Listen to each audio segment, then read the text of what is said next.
네, 여러분 혹시 단어 중에 이생망이라는 단어를 아실까요? 혹시 이생망 이게 무슨 말인가 싶은 분들 계실 텐데요. 꽤 오래전에 2030 세대 안에서는 굉장히 유행했던 말인데요. 이게 줄임말입니다. 어떤 줄임말이냐면 이번 생은 망했다의 줄임말입니다. 사실 이 단어가 발생하기까지요, 소위 말하는 빌드업이 있습니다. 맨 처음에 이 말이 나오기 전에 여러분들 잘 아시는 것처럼 삼포 세대라는 게 먼저 등장했습니다. 이 삼포라고 하는 게 연애와 결혼과 출산을 포기한다 라고 하는 청년들 사이에 불려졌던 건데, 아시죠? 이게 5포가 되고 7포가 되고 9포가 되더니 어느 순간 N포, 더 이상 더 많은 것들을 포기하게 됐다라고 말하면서 이렇게 말하다가 이제 그 정점에 이생망이라고 하는 단어가 나오게 된 거지요. 청년들이 많은 것들을 포기할 수밖에 없는 세태를 살면서 결국 내 인생은 망했다라고 하는, 자기 스스로 자기의 삶을 비극적이라고 여기는 평가가 내려지게 된 겁니다. 사실 여러분, 이런 말은요, 우리나라뿐만 아니라 전 세계적으로 많은 청년들이 자기 자신에 대해, 세상에 대해 바라보는 눈이 이런 시각을 가지고 있습니다. 그리고 요즘을 생각해 보면 이런 전망은요, 청년 세대에만 있는 것 같지는 않다라는 생각이 듭니다. 어린 아이부터 시작해서 노년에 이르기까지 모든 세대가 자기 생을 너무나 안타깝게도 비극적으로 보는 경우가 너무나 많습니다. 자기의 인생은 짙은 먹구름이 깔려져 있다라고 하는 게 많은 사람들이 겪고 있는 안타까움이 아닐까 싶습니다. 이런 세상의 흐름 때문인지요, 우리의 신앙에도 영향을 받습니다. 신앙에 대해서도 비관적이고 포기하기가 쉽다라는 건 거죠. 예수를 믿어도 삶이 바뀌는 건 없고, 소위 말하는 인생이 펴진다라는 느낌이 들지가 않는데, 그러다 보니까 예수를 믿으면 소망을 얻게 됩니다. 이거는 그냥 캐치프레이즈인 겁니다. 그렇다고 해서요, 그런데 하나님을 안 믿는 건 아닙니다. 신앙생활 하는데 소망과 기대는 없지만 그렇다고 하나님을 안 믿는 건 아닙니다. 하나님을 믿지만 기대하거나 소망하는 마음이 없다. 이것을요, 한 목사님께서는 신앙생활이, 그 사람의 신앙은 느슨한 포기를 걷고 있다, 이렇게 표현하더라고요. 느슨한 포기다. 이 자리에 있는 우리에게도 참 찔림이 있는 말인 것 같습니다. 적절히 나름대로 열심히 신앙생활하고 있는데 사실 내 믿음 생활의 중심을 들여다보니 나는 느슨한 포기를 하고 있었다. 체념과 절망이 그 기저에 깊이 깔려 있다라는 건 거지요. 그러면 내가 예수를 믿어도 변하는 게 하나도 없으니 느슨한 포기를 하며 신앙생활을 하는 게 맞는 걸까? 오늘 본문인 잠언 24장 16절은 이렇게 우리에게 말해줍니다. 저희 함께 한 목소리로 함께 합독하겠습니다. 대저 의인은 다시 일어나려니와. 아멘. 자, 오늘 본문에서는 의인은 7번 넘어질지라도 다시 일어서려니라 라고 되어 있습니다. 오늘 이 대목을 좀 주목해 보고자 하는데요, 여기에서 말하는 의인은 단순히 착한 사람, 도덕적인 사람, 이런 사람이 아니죠.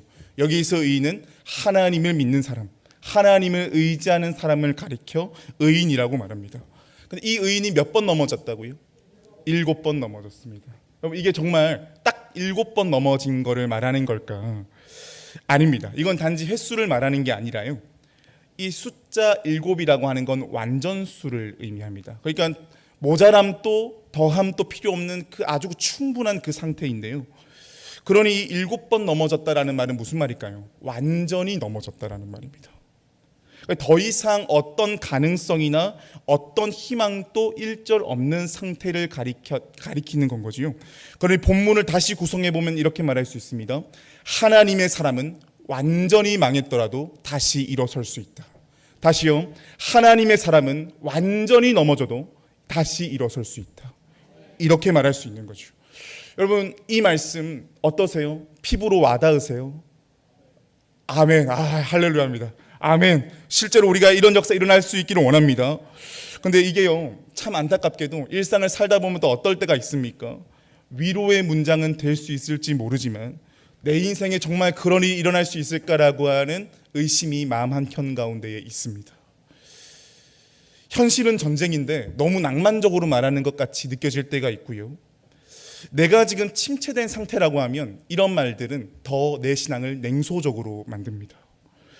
그런데요, 말씀은 참 기가 막힌 게 뭐냐면 이런 내 마음의 상태랑 상관없이 말씀은 하나님의 사람은 완전히 꼬꾸라진다 하더라도 다시 일어설 수 있다고 확신하며 선포합니다. 그렇다면 오늘 본문은요, 도대체 어떤 근거로 이런 소위 말하는 좀 속된 말로 하면 이 무대뽀적인 이런 말을 할 수가 있는 걸까요? 여러분들 성경 읽으시면서요, 어떤 장면이 성경에 가장 많이 나온다고 생각하세요? 이런저런 장면들이 나오지만 저는 개인적으로 성경을 묵상하면서 가장 많이 나오는 장면이 어떤 장면일까 생각해 보면 넘어지는 역사가 참 많다고 생각하게 됩니다.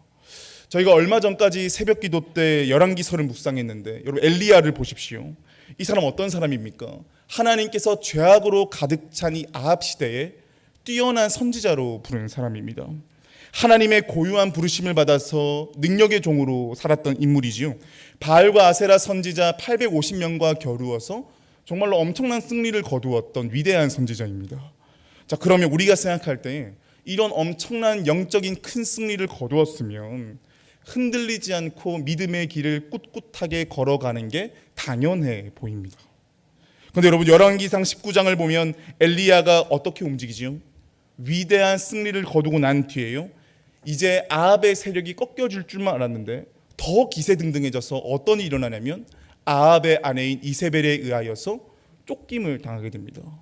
엘리야 한 명 잡으려고 군대를 몰고 와서 엘리야를 찾는 건 거지요. 이 소식을 알고 엘리야가 어떻게 하지요? 당황해서 광야로 도망가 버립니다. 일단 목숨을 지키기 위해서, 이세벨의 눈을 피하기 위해서 열심히 도망쳐서 광야에 왔는데 도망가다 보니 복잡한 마음이 드는 겁니다.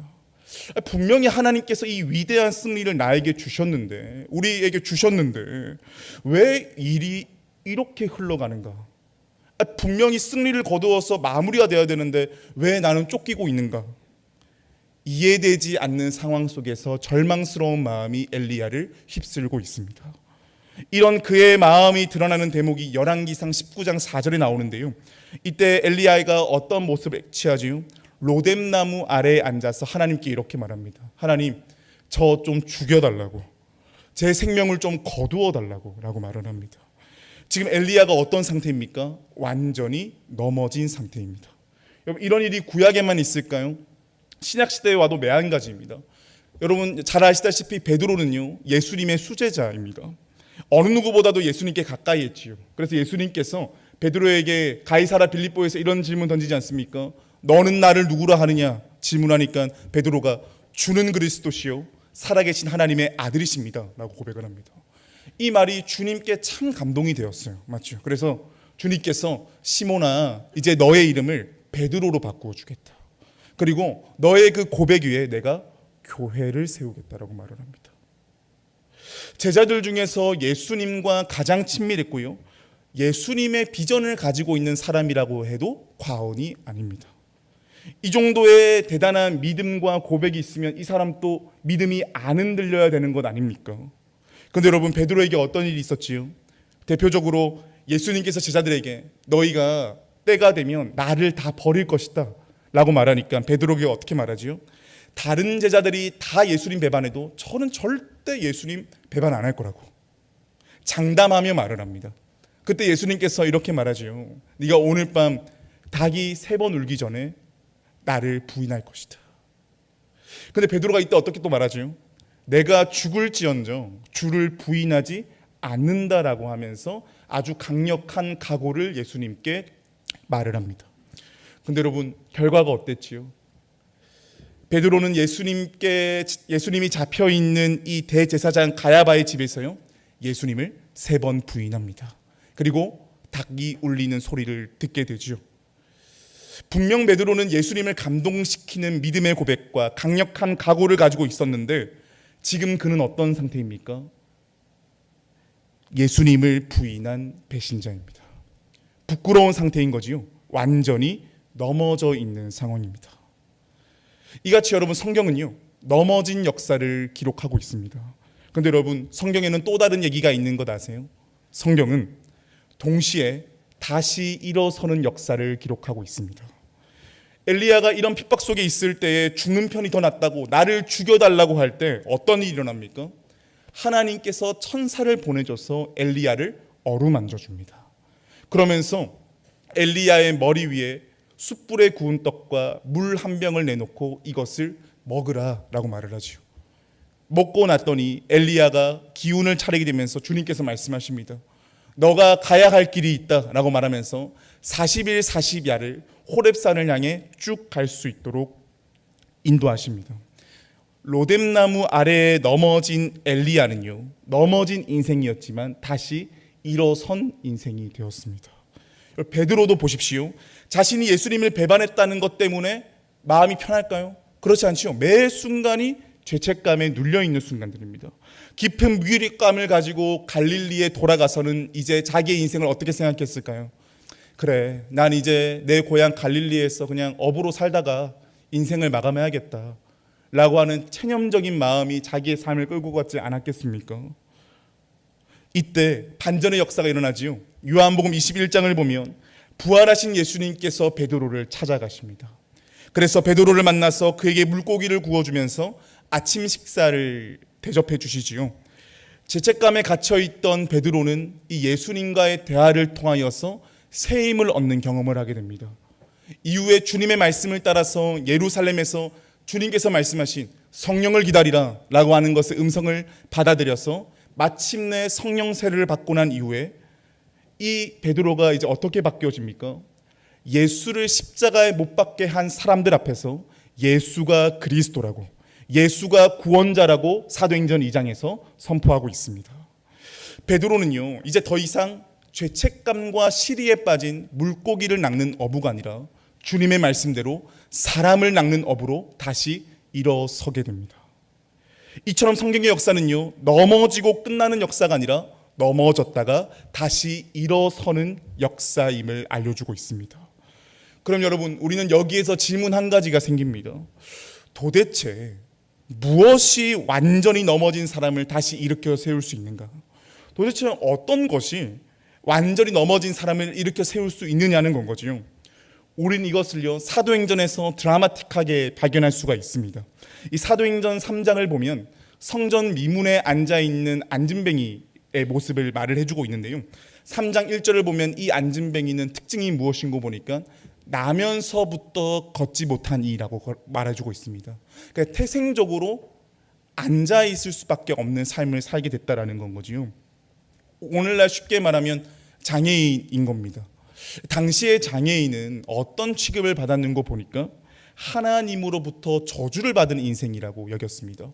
그러니 하나님부터 저주받았다는 평가가 있으니까 사람들과의 관계 속에서 어떨까요? 늘 배제의 대상입니다. 자, 그러면 사람들께 배제의 대상이 되니까 이 사람은 경제활동을 어떻게 할 수 있을까요? 구걸하며 살 수밖에 없습니다. 그 당시 장애인들은 어떻게 자기의 생계를 유지했냐면 성전 미문에 앉아서 구걸하는 삶인 겁니다. 자, 이 사람 자신의 처지가 참으로 비참하게 여겨지지 않을까요? 육체적으로도 안진뱅이이지만 그의 내면도 어떤 꿈과 희망도 가질 수 없는 스스로의 삶에 대해 포기한 안진뱅이이지 않겠습니까? 안진뱅이가 이 성전 미문 앞에 앉아 있는데요, 이때 누가 지나가냐면 베드로와 요한이 지나갑니다. 안진뱅이는요, 평상시에 구걸하는 것처럼 지나가는 베드로와 요한을 보고 한 푼 달라고 구걸을 합니다. 근데 이때 베드로가 어떻게 반응하는지 아세요? 그의 첫 번째 말은 은과 금이 내게 없다라고 말을 합니다. 지금 안진뱅이 입장에서는 어떨까요? 은과 금이 없는 사람은 별로 소용이 없는 사람인 겁니다. 그럼 사실 더 이상 안진뱅이에게는 이 베드로와 요한이 더 이상 필요가 없는 존재인 거지요. 그런데 안진뱅이 입장에서는 베드로가 상황에 맞지 않는 말을 하는 것처럼 느껴지는 한 대목이 있습니다. 자, 우리 함께 사도행전 3장 6절 말씀 함께 읽겠습니다. 베드로가 이르되 은과 금은 내게 없거니와 내게 있는 이것을 내게 주노니 나사렛 예수 그리스도의 이름으로 일어나 걸으라 하고. 아멘. 자, 베드로가 은과 금 대신 뭘 줍니까? 나사렛 예수 그리스도의 이름을 줍니다. 나사렛 예수 그리스도를 의지합니다. 그리고 안진뱅이에게 무엇라 명령하나요? 일어나 걸으라고 말합니다. 여기에서 우리는 일어나다라는 표현에 주목할 필요가 있는데, 이 일어나다라는 표현은 헬라어로 에게이로라고 말합니다. 이 에게이로는 어떨 때 쓰이는 단어인 거 보니까 여러분 이런 표현 아시죠? 죽은 자 가운데서 일어나다. 이때 쓰는 단어가 에게이로입니다. 그러니 지금 베드로가 나사렛 예수의 이름으로 일어나라고 말할 때 무슨 말일까요? 나사렛 예수의 이름으로 다시 살아날지어다라고 선포하는 겁니다. 여기서 에게이로 일어나라라고 하는 말은 무슨 말이냐? 부활을 의미하는 겁니다. 여기에서 발견될 수 있는 베드로의 믿음이 있습니다. 베드로는요, 이전에 예수님을 배반했던 실패했던 삶과는 달라졌습니다. 이전에는 세상의 권력과 부가 만병통치약이라고 여겼습니다. 근데 이제는 그게 부차적인 것이 되어버린 거지요. 베드로는 부활의 주님께서 시공간을 뚫고 초월하셔서 역사하신다는 것을 신뢰합니다. 그러니 베드로는요, 다른 어떤 것이 아닌 예수의 이름을 전합니다. 나사렛 예수 그리스도 부활의 주님의 이름을 선포하니까 어떤 일이 일어나지요? 우리 사도행전 3장 7절과 8절입니다. 함께 읽겠습니다. 오른손을 잡아 일으키니 발과 발목이 곧 힘을 얻고 뛰어 서서 걸으며 그들과 함께 성전으로 들어가면서 걷기도 하고 뛰기도 하며 하나님을 찬송하니. 아멘. 나사렛 예수의 이름을 선포하는 어떤 일이 일어났느냐? 7절에 발과 발목이 곧 힘을 얻게 되어서 일어나게 됩니다. 그리고 8절에 뛰어 서서 걷습니다. 이건 단지 안진뱅이가 일어나게 되었다, 생활이 달라졌다라는 수준을 넘어서지요. 존재 자체가 달라진 겁니다. 육체적인 차원에서도 대반전이 일어났지만 내면적인 차원에서도 대반전이 일어나게 된 거예요. 내면적인 차원으로 한번 들어가 볼까요? 지금껏 이 사람 어떤 사람이었습니까? 태어나면서부터 평생토록 정죄와 태어나면서 여태도록 비난을 받아왔던 인생입니다. 너 저주받았다면서. 그런데 이 존재가 예수 그리스도를 만나게 되니까 인생이 진정 펴지게 된 겁니다. 부활의 주님 때문에 이 안증뱅이는 육체적으로나 정신적으로나 심적으로나 영적으로나 모든 차원에서 새로운 삶을 얻게 된 겁니다. 은과 금을 얻는, 구걸에서 얻는 양식과는 비교할 수 없는 수준의 선물이 이 인생 가운데에 주어지게 된 거지요. 영원히 안진뱅이로만 살 줄 알았습니다. 그런데 부활의 주님을 만나니까 에게이로 일어나라 말씀하시니까 일어나게 됩니다. 사실 여러분, 이건 안진뱅이에게만 해당됐던 게 아니지요. 곱씹어 볼까요? 사실 베드로도 예수님을 배반했을 때 그의 상태는 영적인 안진뱅이인 것과 마찬가지였습니다. 그가 예수님을 배반했던 이유가 무엇입니까? 예수님이 예루살렘 들어가면 로마를 꺾고 왕이 될 줄 알았는데 왕이 되기는커녕 십자가에 못 박혀 죽으니까 자기가 생각해왔던 정치적 그림과 다른 겁니다. 그래서 도망갔던 건 거죠. 그래서 이제 예수님이 십자가에 못 박혀 죽으니 은과 금이 내게 없다고 생각해서 도망갔던 것 아닙니까? 근데 베드로는요, 자신이 예수님으로 인해 다시 일어날 수 있다는 것을 경험하게 되니까 이제 다른 안진뱅이에게 예수의 이름으로 일어날 수 있도록 안내자로 그 삶이 바뀌어지게 된 거지요. 부활의 주님을 만나게 되니까 고칠 수 없을 것 같았던, 상처투성이로 살아야 될 것만 같았던 내가 다시 일어나 예수를 전하는 자로 탈바꿈하게 된 것입니다. 여기에서 우리는 발견할 수 있는 중요한 진실이 있습니다. 부활의 주님만이 쓰러진 인생을 완전히 일으켜 세우실 수 있습니다. 그리고 성경의 역사는 넘어진 자가 다시 일어서는 역사인 것을 넘어서서 다시 일어선 자가 넘어진 자를 일으킬 수 있는 안내자가 된다는 겁니다. 그러니 여러분, 사도 바울도 이제 사도행전 20장 24절에서 뭘 말하나요? 예수를 핍박했던 자인데 이 사람이 뭘 고백합니까? 주 예수께 받은 사명이 인생 가운데에 새겨지게 됩니다. 제가 군목으로 들어가기 전에요, 사역했던 교회에서 청년부를 담당했는데 그때 청년부 담당하면서 주로 맡게 된 사역이 찬양팀을 인도하는 거였습니다. 찬양팀 싱어로 섬기는 20대 초반의 한 청년이 있었는데요.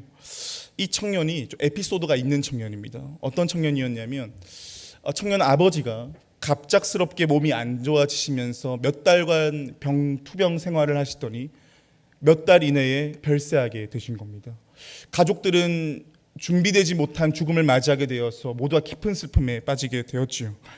청년은 그 이후로 아무런 말을 하지 않고 그냥 찬양팀 연습이나 예배를 안 나왔습니다. 이 청년과 연락하려고 이런저런 시도를 많이 했는데 연락이 잘 닿지가 않더라고요. 아마도 아버지의 빈자리로 인한 상실감이 커서 무기력감이 깊지 않았나라는 생각을 해봤습니다. 연락을 취해도 잘 닿지가 않아서 답답한 중에 있었는데 몇 달 뒤에 찬양팀 팀장을 통해 가지고 다시 찬양팀에 들어오게 된 겁니다. 그래서 참 감사하더라고요. 그래도 이것을 찬양으로 이겨내고자 하는 그 마음이 참 귀해서 함께하게 되었는데, 그렇게 4개월을 찬양팀을 이렇게 하고 있었는데요.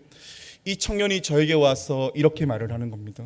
목사님, 저희 집이 이제 경기도 광주로 이사를 가게 돼서 교회랑 멀어지고 이제 연습을 토요일 날 하게 되면 저희가 보통 5시부터 해서 8시까지 했거든요. 그래서 8시에 마치고 나서 집에 돌아가면 많이 늦어져서 어머니도 걱정하시고 그래가지고 찬양팀을 좀 그만두려고 한다고 그렇게 저한테 말을 하는 겁니다.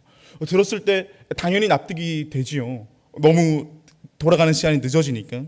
근데 그때 제 안에 어떤 마음이 들었냐면 이렇게 찬양팀을 그만두는 건 안 되겠다라는 생각이 그냥 스쳐 지나갔습니다. 그리고 시간이 지나서 좀 알아보니까 이 청년 어머니와 이 청년이 같이 저희 교회, 이 당시에 교회를 같이 다니고 있었는데, 이 청년 어머니는 유년부 교사를 섬기고 있었고 이 청년은 유년부 교사를 하면서 찬양팀 싱어를 섬기는 그런 차원이었는데요. 아버지가 별세한 이후로 사람들이 우리 가족을 보는 시선이 좀 달라졌다라는 것을 느껴지게 되면서 그 시선이 부담스럽고 불편해서 이제 교회를 오는 게 좀 어려워진 겁니다. 그래서 이제 교회를 안 나오려고 하고 신앙생활도 힘들어서 좀 내려놓으려고 했다는 것을 시간이 좀 지난 후에 제가 좀 알게 되었습니다. 아무튼 그 당시에는 제가 이런 마음을 모르고 있던 터라 그냥 찬양팀을 내려놓으면 안 되겠다 싶어서 제가 이런 제안을 청년에게 했습니다. 당장 찬양팀을 내려놓으면 후회가 많이 들지 않을까요? 지난번에도 갑작스럽게 찬양팀을 내려놔서 시기가 좀 힘들었다고 찬양팀 안에서 나눠주지 않았었냐고. 이번에는 그만두더라도 다르게 그만둘 수 있으면 좋겠다고. 우선 지금은 이사도 하고 여러 가지로 분주하니까 당분간 쉬는 시간을 가지는 건 좋을 것 같아요. 그런데 그냥 쉬는 게 아니라 저랑 하루에 성경 한 장씩 묵상하고 나누는 그런 시간을 같이 한번 보내보면 좋겠습니다 라는 제안을 제가 했습니다. 그래서 얼마나 쉬면 좋겠냐고 물어보니까 일단 적어도 2달은 쉬어야겠다고 말을 하더라고요. 그래서 좋다. 그럼 2달 쉽시다. 2달 쉬는데 그러면 2달간 매일 공책에다가 오늘 내가 묵상할 말씀 중에 가장 와닿은 말씀을 적어주시고 이 말씀을 가지고 묵상한 내용을 또 적어주시고 그 내용에 대한 기도 제목을 적어달라고. 그리고 그 공책에 적은 내용을 사진으로 찍어서 저녁 10시 전까지 저한테 좀 보내주면 좋겠다. 그렇게 해서 같이 나눔을 하면 좋겠다라고 하는데 감사하게 이 청년이 이것을 수긍한 겁니다. 그러고 나서 제가 이렇게 말했습니다. 이 2달이 지나고 나서 우리 청년이 찬양팀을 계속 하든 내려놓든 제가 그 결정에 따르겠다고 그렇게 말을 했습니다.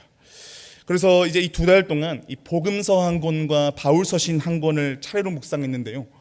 지금 돌아봐도 참 대단하다고 느껴지는 건 이 청년이 이틀 빼고 매일매일을 저녁 10시 전에 묵상한 내용을 찍어서 저한테 보내왔습니다.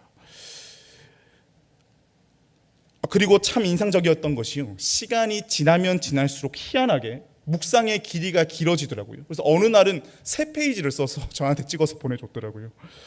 그리고 청년의 묵상 속에서 주님께서 내 인생 가운데 행하신 것과 내가 주님을 더욱 사랑하고 믿길 원하는 그 마음이 문장 속에서 느껴지더라고요. 그렇게 2달이 지났습니다. 제가 물었지요. 찬양팀 어떻게 하겠냐고. 대답이 어땠을까요, 여러분? 예. 좀 어려우신가요? 감사하게도 맞습니다. 어려운 게 맞습니다. 감사하게도 찬양팀 계속 하겠다고 그렇게 말을 해주더라고요. 그래서 찬양팀에 잘 복귀했습니다. 찬양팀 섬기는데 여러분 그거 아시죠? 은혜를 받고 나면 사람의 얼굴과 표정이 좀 달라집니다. 실제로 이 청년이 그냥 돌아왔을 때보다 말씀을 2달간 묵상하고 돌아오게 되었을 때 이전에는 눌려있는 표정이 많았는데 밝아진 표정이 그 청년의 찬양 속에서 묻어나오더라고요. 저와 몇 개월을 함께 찬양팀을 섬기고 제가 군에 들어오고 난 뒤에 그 다음에 저한테 연락이 와서 찬양팀 팀장이 되었다라고 연락이 왔더라고요. 그것까지 제가 기대한 게 아니었는데 그것까지 가니까 좀 당황스럽더라고요. 그래서 팀장 축하한다고 그렇게 하고 나누다가, 그리고 그 다음 해인 2020년이었습니다. 2020년 어떤 해였는지 기억나세요? 맞습니다, 여러분. 코로나가 기가 막히게 왔던 때죠. 코로나가 조금씩 퍼져지게 되면서요, 온 나라가 거리 두기로 인해 멈춘 것만 같은 시간을 보냈습니다. 초창기 때는 이 질병이 어떤 질병인지 몰라 또 과하게 갔던 부분도 있지 않습니까? 거리 두기를 하던 시절에 모든 사람들의 삶이 불편해지고 또 힘들었는데, 교회도 마찬가지였지요. 이 만남과 교제는커녕 예배드리는 것조차 힘들었습니다. 그래서 한국 교회 대부분의 성도들이 겪었던 것처럼 신앙 자체가 굉장히 냉랭해지기가 참 쉬운 시간을 보냈습니다. 저는 그 당시에 군에 있었는데, 군은 명령과 규율의 집단이다 보니까 체감상 제게 참 힘들었던 시절이었던 것 같습니다. 제 신앙을 잘 지키는 것도 쉽지 않았고요, 또 이 장병들을 믿음으로 어떻게 안내를 할 수 있을까는 더 큰 고민이 있었습니다. 그러던 중에 이 청년에게서 카톡 하나를 제가 받게 됩니다. 이 자신이 청년부에다가 새로운 경건 프로그램을 제안해서 이제 이 프로그램을 하게 된다면서 저한테 내용을 전달해 온 거예요. 내용의 일부를 말씀드리면 이렇습니다. 제가 이 부분 좀 요약해서 좀 말씀을 드리면요, 사랑하는 동역자 여러분, 코로나로 인해 너무나 많은 사람들이 고통받고 있음에도 불구하고 크리스천으로서 제가 할 수 있는 것이 아무것도 없다는 생각에 무기력함을 느낍니다. 마음껏 드렸던 주일 예배가 어려워지고 각종 팀 사역과 교제하는 모임, 기도회가 중단되었기 때문입니다. 그렇지만 이 시기를 보내며 제 안에 새로운 감사한 마음이 들었습니다. 우리 자신이 하나님의 거룩한 성전인 것과 우리가 하나님께 기도할 수 있다는 사실이 말이죠. 더욱 기도에 힘쓰고 말씀을 붙들고 나아가기를 원합니다. 끝까지 예수의 사람으로 승리하기를 원합니다. 크리스천 잠시 멈춘 캠페인 영적 거리 좁히기에 동참해 주세요. 이 내용을 제가 보는데 참 감동이 되더라고요. 거리 두기로 인해 물리적인 거리일 뿐만 아니라 서로 간의 마음의 거리와 교회도 오지 못하다 보니까 신앙의 거리도 참 멀어지기가 쉬운데, 오히려 이 시기를 잠시 멈춤의 시기라고 여기면서 영적인 거리를 좁히는 시간으로 보내자라고 하는 이 다짐과 이 캠페인이 참 제게 참신하게 다가왔고 참 은혜가 되는 내용이었습니다. 근데 여러분, 오늘 말씀을 제가 묵상하며 설교를 준비하는데 이 있었던 내용이 새롭게 다가오더라고요. 청년의 입장에서 봤을 때에는요, 이 당시의 코로나는 위기 앞에서 또다시 넘어질 수 있었고 어떤 면에서 넘어졌을 수도 있습니다. 마치 예기치 못한 아버지의 죽음으로 인해서 찬양팀을 하는 것과 모든 것들이 부담스러워서 하나님께 나아가는 길을 포기하려고 했던 것처럼 말이지요. 근데 이 청년은요, 넘어진 자리에서 다시 일어났습니다. 어떻게 일어날 수 있었습니까? 이 청년의 글귀에서 볼 수 있듯이 나는 예수의 사람이고 예수의 사람은 끝까지 승리하는 사람이다. 라는 이 정체성과 결단이 이 청년을 일으켜 세운 거죠. 그리고 자신만 일어나는 것으로 끝나지 않습니다. 자신과 같이 넘어진 청년들이 있다라고 한다면 이들도 예수의 이름으로 일어날 수 있을 것이다라고 하는 믿음이 있었던 것이고요. 그래서 영적인 거리 좁히기 캠페인을 제안합니다. 넘어진 자리가요, 예수님을 만나니까 비전의 자리로 바뀌어지게 됩니다. 사랑하는 여러분, 삶을 살아간다라고 하는 게 참으로 쉽지가 않습니다. 그래서 우리는요, 은혜를 입어서 새 힘을 얻어서 정말 용기 있게 믿음의 능력으로 살고자 하는 열망이 모두에게 다 있습니다. 그런데 내 영혼의 주소를 정직하게 돌아보면 어떻지요? 가정에서나 직장에서나 어디에서나 넘어지기가 참 쉽고 여러 실패를 경험하고 있는 우리의 모습이기도 합니다. 우리는 넘어지고 실패하면 좌절해서 내 자신을 초라하게 보게 만들고요, 이 실패의 세월들이 길어지다 보면 패배의식으로 자리 잡히게 돼서 어느샌가 나도 모르게 느슨한 포기를 하는 그리스도인, 패배의식에 젖어있는 그리스도인, 영적인 안진뱅이가 되기가 참 쉽습니다. 그런데 여러분, 말씀해 보십시오. 의인은 7번 넘어지더라도 다시 일어섭니다.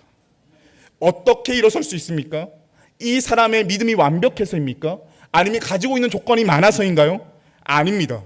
사람의 조건은 유한하지만 주의 말씀이 영원하기 때문에 하나님만이 내 인생이 어떻게 넘어졌건 간에 일으켜 세우실 수 있는 분이심을 믿으시기를 바랍니다. 성경의 역사를 보니 하나님은 어떤 분이십니까? 하나님께서는, 기억하십시오, 하나님께서는 하나님의 사람을 포기하지 않으십니다. 하나님께서는 내가 가지고 있는 작은 믿음도 포기하지 않으십니다. 하나님이 나를 포기하지 않는데 왜 내가 나를 포기하고 내가 내 공동체를 포기합니까? 축복하기는 그래서요, 우리 믿음의 사람은 어떤 기계를 지녀야 되느냐? 실패를 두려워하기보다 포기를 두려워해야 됩니다. 다시요, 실패를 두려워하기보다 포기를 두려워해야 됩니다. 실패는 할 수 있습니다. 그런데 포기하게 되면 어떤 문제가 생기냐면 하나님께서 일하실 수 있는 공간이 없습니다. 왜인 줄 아십니까? 포기는 다른 의미로 교만한 거기 때문입니다. 소극적인 교만이기 때문이요. 내 인생을 내 마음대로 종지부를 찍는 거기 때문입니다. 그래서 여러분 기억하실 수 있기를 바랍니다. 명의가 있어도요, 환자가 동의하지 않으면 치료할 수 없는 것처럼 하나님께서 모든 것을 고칠 수 있고 이렇게 세울 수 있어도 내가 포기해버리면 하나님 또 그 유예 기간이 길어질 수밖에 없는 겁니다. 내가 지금 어떤 이유 때문에 넘어져 있고 쓰러져 있고 다시 회복하지 못할 것 같고 희망이 하나도 안 보이시나요? 치를 것 같은 어둠 속에 있으십니까? 나를 어둠으로 몰고 가는 그것이 무엇입니까? 하나님께 나아가게 하는데 포기하게 만드는 그 요소가 무엇입니까? 내 인생이 여러 가지로 절망적이고 포기할 수밖에 없는 상황이라 할지라도 그것을 전부라고 여기게 만드는 원수의 속삭임에 속지 말길 바랍니다. 그 전에 나를 다시 일어서게 하는 복음이 있다는 것을 기억하기를 원합니다. 하나님이 나를 포기하지 않으시고 그 자리에 다시 에게이로 일어나라고 명령하시는 하나님의 음성이 우리에게 먼저 있음을 기억할 수 있기를 축복합니다. 그래서 포기하는 인생이 아니라 복음을 붙드는 인생이 될 수 있기를 축복합니다. 그러면 우리는 어떤 역사를 보게 될 것입니까? 내 쓰러진 자리가 다시 일어서는 자리가 되고 다시 일어선 그 자리가 생명을 살리는 비전의 자리가 됩니다. 축복하기는 포기를 묵상하는 인생이 아니라 더욱더 위의 것을 생각하는 예수를 바라보는 인생이 될 수 있기를 축복합니다. 기억하십시오. 어떤 절망도 주님보다 클 수가 없습니다. 성도가 된 일을 하는 것은 뭐냐? 우리 주께서 말씀하시죠. 맡은 자에게 요구되는 것은 충성밖에 없습니다. 무작정 충성해라라는 것보다도 하나님이 모든 것 되시는데 왜 계속 내 스스로 모든 걸 포기하려고 하느냐? 그 교만한 앞에 하나님께서 주시는 이 메시지에 전적으로 순복하며 나아갈 수 있는 깨끗한 마음이 우리 보광중앙교회 모든 가족들에게 충분히 역사될 수 있기를 주님의 이름으로 축복합니다. 그래서 말씀의 제목처럼 포기는 배추 세는 단위로 끝날 수 있기를 축복합니다. 그래서 이제는 예수 그리스도를 붙들므로 새로운 영적인 위치에 올라서는 우리 사랑하는 모든 주의 가족들 될 수 있기를 주님의 이름으로 축복합니다. 잠시 기도하겠습니다. 하나님, 이 시간 주의 말씀 앞에 서게 하시며 이제 더욱더 찬양으로 하나님을 향한 마음을 구하며 나아갈 수 있기를 원하오니 우리 모든 성도들의 마음이 열려져 오늘 이 밤에 부어주시는 하나님의 은혜를 삼하며 나아갈 수 있게 하여 주옵시고 말씀과 찬양이 접붙여지는 자리 가운데에 생수의 강이 흘러넘쳐 우리의 메마른 땅이 하나님이 일하시는 역사 연장될 수 있도록 하나님께서 함께하여 주시옵소서. 우리의 찬송과 고백 가운데 함께하시는 주님을 찬양하며 우리 주 예수 그리스도의 이름으로 기도하옵나이다. 아멘.